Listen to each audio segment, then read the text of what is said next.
दो कैरेक्टर इस संसार में हैं जिन्हें सबसे ज्यादा दबाया गया इस संसार में। पता है कौन से दो लोग हैं?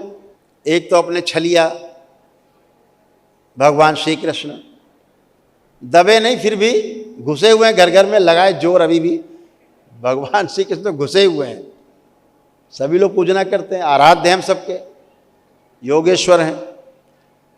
लेकिन दबाने का प्रयास किया गया, बदनाम करने का प्रयास किया गया, जिसे हम लोग कतई स्वीकार नहीं करते। केवल नाच नचैया था थैया, ढोल मंजीरा नहीं। अंदर के ढोल बाजें, अंदर के मंजीरे बाजें, अंदर के दीपक जले, अंदर की बांसुरी बजे, अंदर मृदंग बाजे, अंदर शंख बाजे, उसके लिए श्री कृष्ण है, उसके लिए राधा है, बाहर के लिए नहीं है। अंदर बजता है। जब आप साधना में चलते हैं, ये सब समझते हैं कैसे बजते हैं। यहाँ दरबार के बच्चे तमाम बैठे हैं, कैसे बजते हैं अंदर, ये सब उपलब्ध है। जब आप यात्रा शुरू करते हो साधना की, जब पांचवें तंत्र की 5वीं लेवल की साधना आपकी पूरी हो जाएगी, तो आप उस क्षेत्र में उतरेंगे जहाँ आपको इन सब चीज़ों का स्वयं अनुभव होगा, है ना। तो इस कैरेक्टर को बदनाम करने की तमाम हमने पुराणों में पढ़ा है, ऐसा ऐसा लिखा है भगवान श्री कृष्ण के बारे में, राधा रानी के बारे में। आप पढ़ोगे और पन्ना जरूर फाड़ दोगे। आप पढ़ करके अपने बच्चों को नहीं सुना सकते। वो सब लिखा है पुराणों में, हमारे नालायकों ने, कुछ नालायकों ने पन्ने जोड़ दिए, अलग से जोड़े गए पन्ने। कहीं पन्ने फाड़े गए हैं तो कहीं नए पन्ने जोड़े गए हैं, जिनको अपने स्वयं के ज्ञान से समझना है, बचना है कि सत्य क्या है। भगवान श्री कृष्ण ऐसे नहीं हो सकते, वो योगेश्वर थे, वो कामुकता से भरे हुए नहीं थे जैसे दिखाते हैं कि दिन भर गोपियों के साथ रासलीला, दिन भर राधा के साथ रासलीला और बच्चे पैदा करना, दूसरा कोई काम नहीं। ये सब गंदगी करके भगवान श्री कृष्ण को, उस इतने बड़े चरित्र को जो हमारा आराध्य है, हमारा मतलब रोल मॉडल है, उसको दबाने का काम किया गया।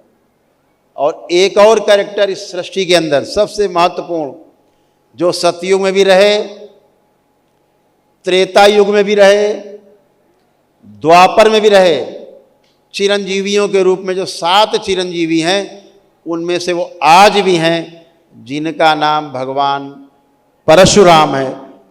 उस कैरेक्टर को भी दबाने की बहुत कोशिश हुई है इस देश के अंदर, हमारे देश के अंदर। उनको ऐसा कुचला गया है कि जिनकी मूर्ति आज घर घर में होनी चाहिए थी, आज राम की नहीं, घर घर में परशुराम की मूर्ति होती अगर उनको दबाया नहीं गया होता।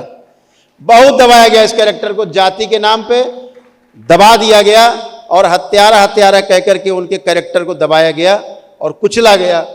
इस बात की ये दरबार कड़ी निंदा करता है और भगवान परशुराम को हम लोग इतना सम्मान देंगे कि दरबार उनके लिए भगवान परशुराम का एक विशाल मंदिर ये दरबार तैयार कराएगा, विशाल मंदिर। और जो उनकी यश गाथा है वो पूरे संसार में फैले, जो उनका चरित्र है लोग अपने जीवन में ढालें। 1 मैन आर्मी, जिनको भगवान परशुराम कहा जाता है, राम के समय में भी रहे, कृष्ण के समय में भी रहे, विष्णु के समय भी रहे, शिव के समय में भी रहे, भोलेनाथ के समय में भी रहे, कृष्ण के समय में भी रहे और अभी भी हैं। कैसा कैरेक्टर है, कैसा अद्भुत है कोई कैरेक्टर ऐसा? ऐसे किसी ऋषि मुनि के बारे में जानते हैं जो रहा हो? नहीं, केवल एक भगवान परशुराम। क्यों? कि भगवान शिव के एकमात्र इकलौते शिष्य हैं, उनका नाम है भगवान श्री परशुराम। दूसरा पैदा हुआ नहीं और भविष्य पैदा होगा भी नहीं। बाकी सब भगवान शिव के, भोलेनाथ के भक्त हैं, कोई शिष्य नहीं है। शिष्य नहीं। लोग आते हैं, गुरुजी हम भोलेनाथ को अपना गुरु बना लिया था और हम उनके शिष्य बन गए। हमने कहा तुम अपना इलाज कराओ बोले दिमाग का।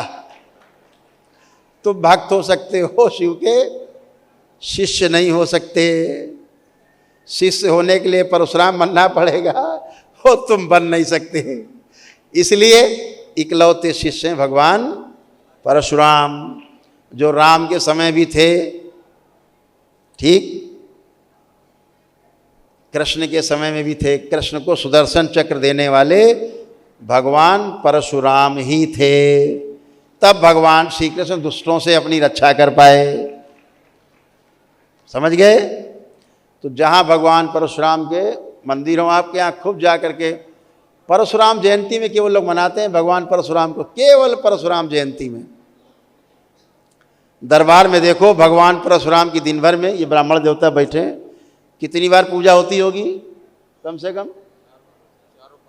चारों पहर पूजा होती है भगवान परशुराम की दरबार में। बाबा के साथ साथ, भोलेनाथ के साथ साथ, माता के साथ साथ भगवान परशुराम की, लक्ष्मी नारायण की पूजा चारों पहर होती है, रोज होती है। केवल परशुराम जयंती पे ही नहीं होती, रोज होती है, क्योंकि उनके बगैर दरबार अधूरा है।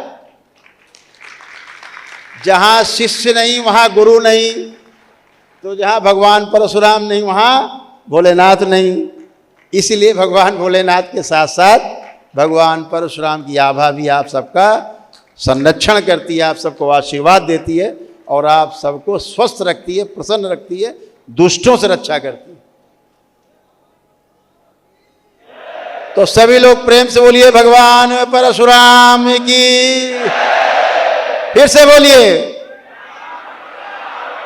और जोर से